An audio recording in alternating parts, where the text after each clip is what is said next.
So I'm going to talk a little bit about how to become a fellow in ACP.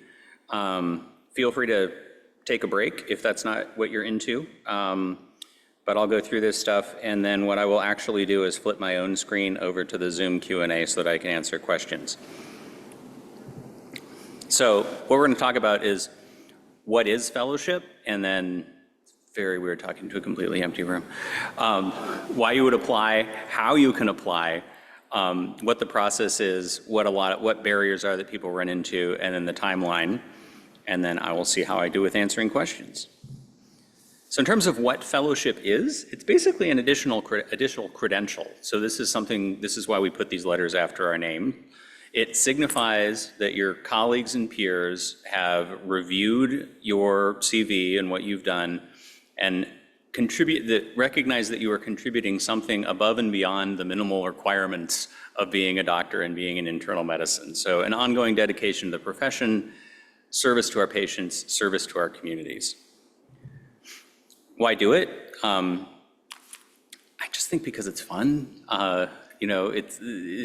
It's a good thing. You get to join a distinguished community of people. It definitely increases credibility. You can put FACP on your letterhead if you want. Adds value to CV, promotions, can open some new doors to career development opportunities. You actually have to be a fellow to be governor, so if you ever want to be the governor, then that's one thing that you'll need to do.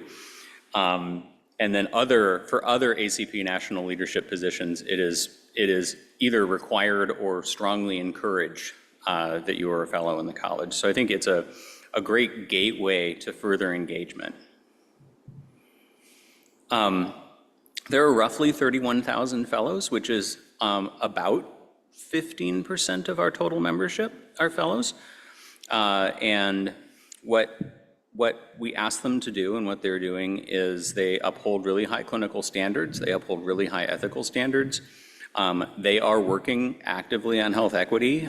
They are also working actively on other health policy issues. And they're serving as educators, whether that's educators of students or educators of residents or educators of their patients and colleagues. One of the reasons I always said that I came to ACP for the education and I stayed for the advocacy, both of those things are crucial things that fellows are participating in. So what do we require? You have to be initially board certified, and you have to have been in practice or in subspecialty training for at least 3 years out from completion of residency. You have to have paid ACP dues for 3 out of the last 4 years. So if you're more than 3 years out, as long as you've paid dues in 3 out of those 4 years, you're eligible. You need to have some kind of professional activity in internal medicine. We actually have a lot of fellows who are not very clinically active, so it doesn't necessarily have to be patient care, although for most people it is. But you need to be active in internal medicine, specialty or subspecialty, or neurology. And this dates back to when neurology was a subspecialty of internal medicine. We continue to have neurologists who are fellows in the college. You also need to have an active medical license in good standing if you're practicing. And then when we're looking at the other fellowship criteria, there are these 4 criteria that we call pillars. One of which is continuing medical education. So you need to be at least going, and if you're teaching, that's even better. One is community service and engagement. I think that's fairly self-explanatory, but the more that you are able to serve and engage with your community, the more persuasive it is. One is practice improvement or scholarship or scholarly activities. Again, teaching can fall into that category. So can not most QI, all QI falls into that category. And then finally, teaching, coaching, mentoring, or leadership. So that also, I already said teaching fell into three pillars, and it's a pillar of its own. But I think of this one as being more of the coaching, mentoring, leadership category, where you are serving in a role where you are guiding others. The application process is actually pretty simple. It's online now. So you basically need a completed application. You need a sponsoring form from a current master or fellow in the college who is not me. Interestingly, the governor is excluded from writing these letters because I review them. You need an updated CV, and then you need a one-time $175 initiation fee. If you apply for a fellowship but are not granted fellowship, then that fee stays in the bank so you can apply later, and you will usually get feedback as to what else was needed for your application. So you only have to pay that fee once, no matter how many times you apply. The sponsorship letter with the online form, it's actually not really a letter. It's actually it's online boxes that your sponsor can fill out. So it's pretty easy. If they find it easier to put something on letterhead and upload that, that's totally doable as well. The only other person other than me who can't sponsor you are family members. You can go to our website at the membership page and look up a list of eligible sponsors to help you apply for fellowship. You can also reach out to, if you know anyone who is a fellow, they can sponsor you, or they can potentially direct you to places that can sponsor you. You can email me and I can try and help you. It's all good. When they're filling out the form or doing the letter, what they basically want to do is just pull out what in your career are things that fit with those 4 pillars that I mentioned before. It does not have to be long. So you can either download a PDF and fill that out on your computer, you can print it and fill it out on paper, or you can fill out the application online. For your own application, I strongly recommend doing it online. For sponsors, they can do it however they want.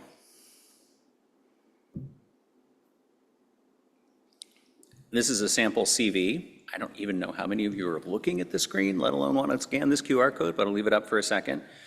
The things you most want to engage most want to document are those 4 pillars. So CME, community engagement, practice improvement, teaching, coaching, mentoring, leadership.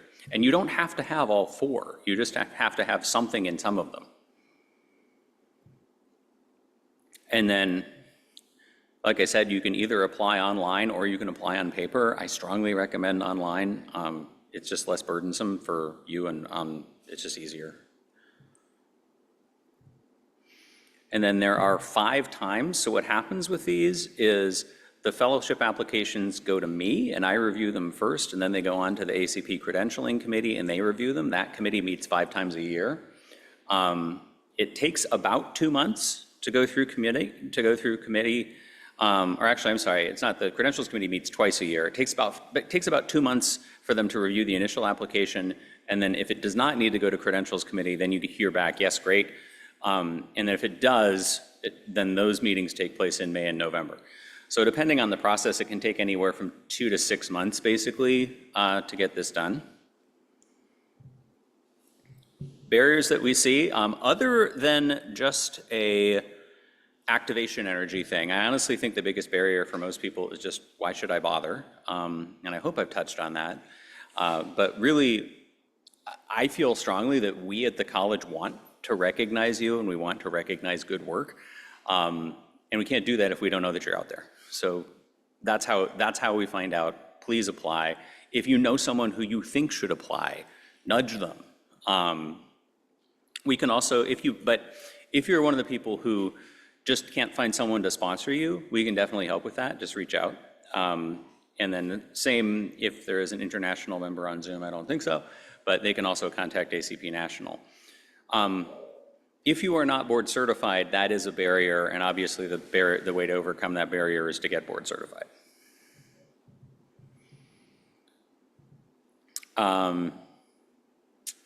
Yeah, I think we talked about this stuff. The other thing that we'll sometimes see is that people have no connections and no one who can vouch for them in those sponsorship letters. The other way to address that is honestly things like this, you know.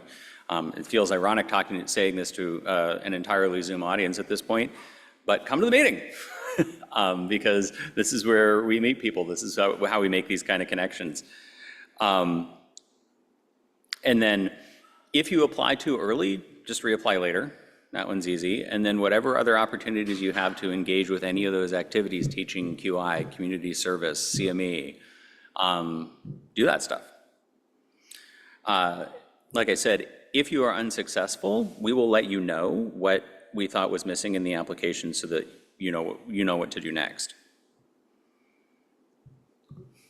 When you become a fellow, you are invited to the convocation ceremony, which takes place at the ACP National Meeting this year in New Orleans. In 2016, well, not this year, but 2015 will be in New Orleans. 2016 will be in San Francisco. Very convenient. I strongly encourage you, if you apply for fellowship and get fellowship, to come to this ceremony. It's really kind of cool. And I just like seeing people there. So please apply, please come. One thing that a lot of people don't know is that you are actually only allowed to use the FACP letters while your membership is active. So once you have earned those letters, you can attach them to your name as long as you remain a member of the college. But if you are no longer a member of the college, we ask you to stop using them. I'll go through the FAQ, and then I'm going to switch to the Zoom Q&A. It'll take me a second to log on. So who reviews the application?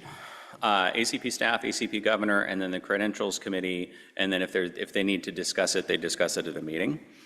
How to find a sponsor? Any fellows that you already know, anyone who knows any fellows, anyone that you know who knows any fellows. And then if that doesn't work, membership directory, reach out to me.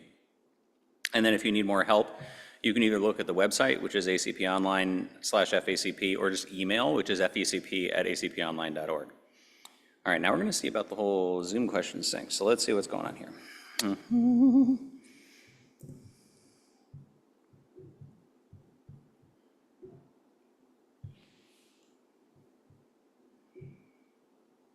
I can't satisfactorily vamp while I'm trying to get into Zoom, which is kind of too bad.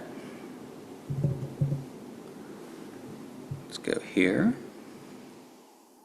and here, and here. And oh dear, I can see myself and I don't like that at all.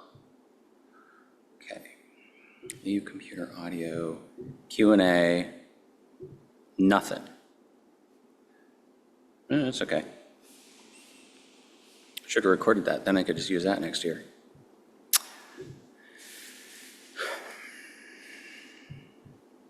Okay, I tried.